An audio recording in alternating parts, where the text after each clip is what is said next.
Go ahead. What you see out of Flaherty, and what went into the decision to leave him in as long as you did in that third inning? He wasn't sharp, clearly. He was, he's been fighting something. He's been under the weather a little bit. So I don't know if that bled into the stuff, the velocity. I'm not sure. I haven't talked to Jack. Right there, looking at the game, we have 5 leverage innings. And so a couple guys were down, Caspias and Henriquez.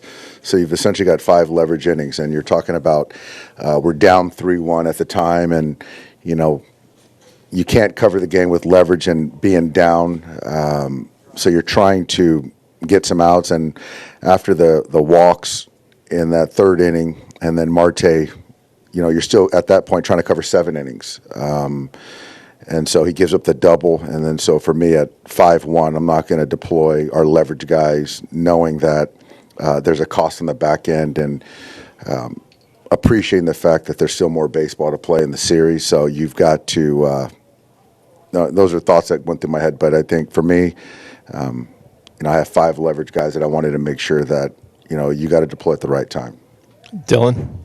Dave, is the situation one basically, given like how the limited number of innings you've been getting out of your starters, the limited number of, again, these leverage relievers, that you can't use any of those guys basically if you're not ahead or maybe tied? It's not always fun when you're going through it. Certainly from anyone's chair, certainly my chair, but you have to kind of remain steadfast in how you use your pitchers, because ultimately it's about winning 4 games in a 7-game series. And so when you're careless, then it'll show itself at some point, certainly in a long series. So in that point,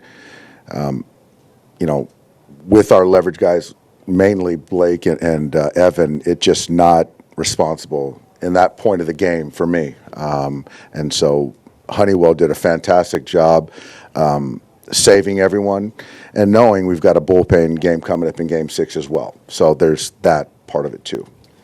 Pages, how encouraging was it to see that? And I think Manaea got him a couple times, right, struck him out a couple times last time, but do you expect him to be in the lineup in Game 6 after? I expect him to be in there, and he took great at-bats. So I think for us, obviously, seeing all their guys, it was a must-win for them.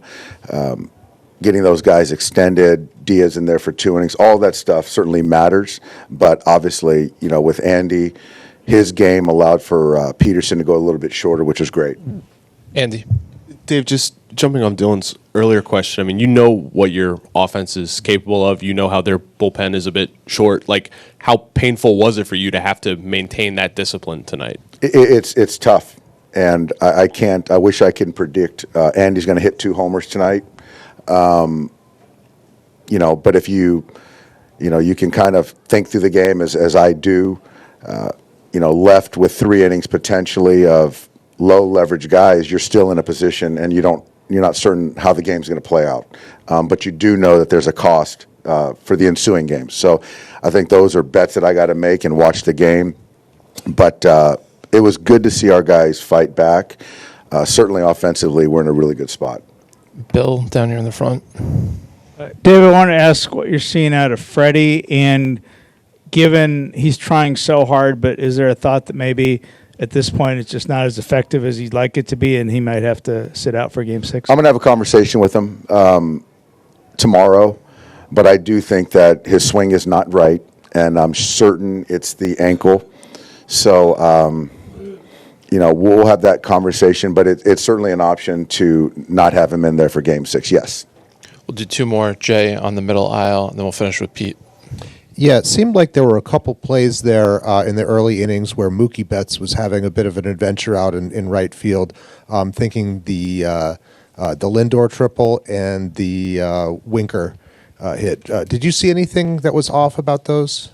I thought on the one, I thought it should have been a glove play, and I think he tried to barehand it, took his eye off the ball, which allowed for one of those guys to score instead of securing it, getting the ball in the infield.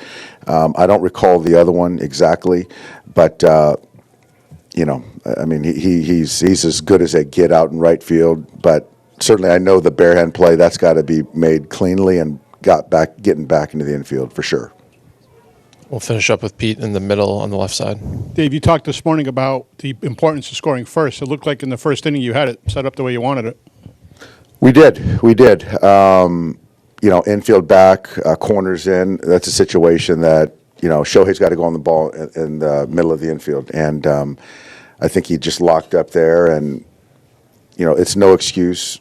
But I do think that there's some momentum part of it where, they ended up getting out of that first inning and allowed to build some momentum as opposed to, getting a 1-0 lead in the top of the first.